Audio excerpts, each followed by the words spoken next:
Hello, and thanks for joining me for another review. Today we have the Samsung Galaxy Go Prime.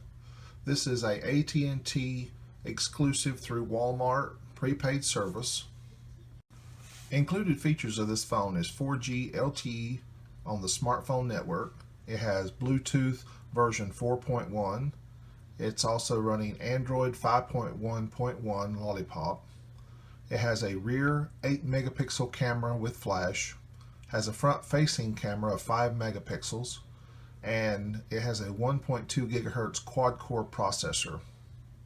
Now this phone says that it comes unlocked, but I haven't tested that yet, so I'm not quite sure.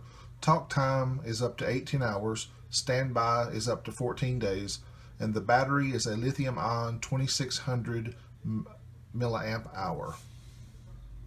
Okay, let's take a look inside. The back just pries right off. Like I said, you have the flash, the 8 megapixel camera, and the speaker. Here's the 2600 milliamp hour battery, and you have the micro SD card and the SIM card tray right underneath of the micro SD card. Takes up to 64 gigabytes. I have a 32, which runs fairly well in this. The back just snaps right back on. I would say probably once this phone becomes mainstream, you'll be able to get different color backs and stuff like that. On the left hand side, you have the volume rocker up and down. On the right side, you have the power button and the wake. At the top, you have the headphone jack and a microphone. On the bottom, you have another microphone and the micro USB charger. Okay, this phone is, like I said, is running Lollipop 5.1.1.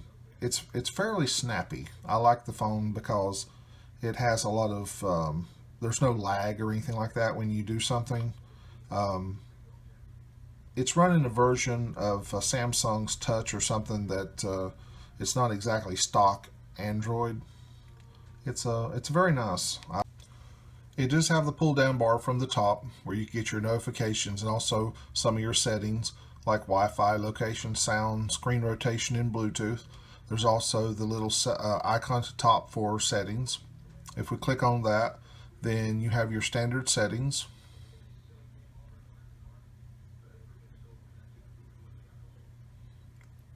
Let's go to About Device. You do have an area where you can do software updates. So far, doesn't have any kind of updates for it. The model number again is the Samsung SMG530A. If you look online, you're not going to find a lot. You're going to find stuff like the Grand Prime, which is the older version of it, but real similar to the specs and everything. Now, when I first looked for this, I saw that it had a 720p screen, but that's not true. It's the screen is barely a 480p. While it is very nice, and they call it a QHD for high definition, technically 480p is high definition, and the screen does look nice in different lights and playing videos. But if you're looking for this to be some kind of a powerhouse as far as like making videos and stuff like that, then you're going to be disappointed because the camera is it has this haze about it or cloudiness that I just don't really care for. The front camera does the very same way, but it's a 5 megapixel, so you're really not that too disappointed. But the back is an 8 megapixel, so for 8 megapixels, I would just really think it would be a lot better. Now this phone does have NFC, so you're able to do the pairing with other NFC phones. Also, you can do the mobile payments through Google Pay, and you can set up a credit card through this. I did that and it works very well, very smooth. I went to several places and I was able to purchase things very easily. You just have to have the phone on and unlocked and lay it up against the item, and it'll automatically come up and pay for the item. As far as pairing it with another phone and transferring files, I wasn't able to do that because I don't really know anybody else that has an Android phone, but I'm assuming it would work just as well as the mobile payments part. There's a lot of features that come pre-installed on this. It only has 8 gigabytes of memory, and there's only like 4 gigabytes of actual usable memory for the user. But like I said, I have Android Pay on here, and it does have a fairly nice camera application that gives you all kinds of modes.